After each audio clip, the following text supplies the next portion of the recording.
Salut Mimi, je t'ai répondu par écrit, mais je voulais aussi te faire une vidéo parce que j'avais pas assez de place pour mettre tout ce que je voulais dire. Bon là je vais pas faire quelque chose d'exhaustif, mais je vais te dire dans les grandes lignes.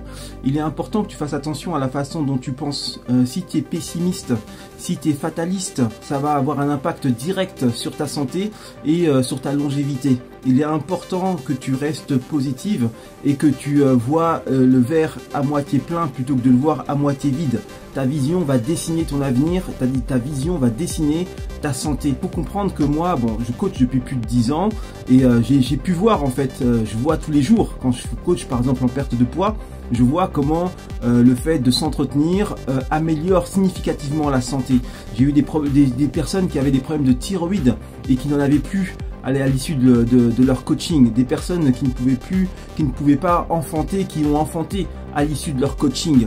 Quand tu remets les choses en place, ça change tout. Tu gagnes en santé, tu gagnes en longévité, tu gagnes en plein de choses. Par exemple, moi j'accompagne aussi des personnes âgées et je peux te dire que les personnes qui ont un background sportif, c'est pas du tout la même chose. Je vois des personnes qui n'ont pas un background sportif, qui se mettent au sport tardivement, mieux vaut tard que jamais, et c'est toujours bon, mais tu vois vraiment la différence, c'est le jour et la nuit. C'est à dire qu'une personne qui a un background sportif est 4 fois plus performante, plus dégourdie qu'une personne qui n'était pas sportive. D'accord? Ces personnes qui n'étaient pas sportives, maintenant elles ont des problèmes pas possibles.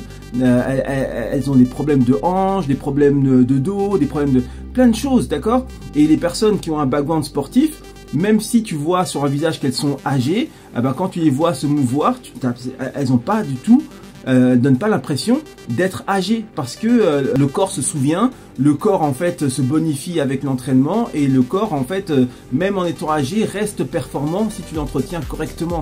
Donc ça c'est important, ne sois pas fataliste. Franchement, après ça c'est un conseil que je te donne, mais il faut pas que tu ailles dans ce sens-là parce que tu peux aller très très bas, très loin dans le down, tu vois. Il n'y a pas de limite dans le down. Quand tu commences à rentrer dans un truc négatif, tu crois que peut-être que ça va s'arrêter là, mais tu peux aller vraiment très bas et très loin dans la dégradation de ton corps. C'est-à-dire que si tu prends ce chemin, tu vas galérer quoi. Mais vraiment galérer, tu te rends même pas compte. C'est un ticket pour l'enfer, clairement. Tu vois. Donc positive, travaille à ta santé tous les jours. Assainis ta vie, assainis tes pensées et tout ira bien.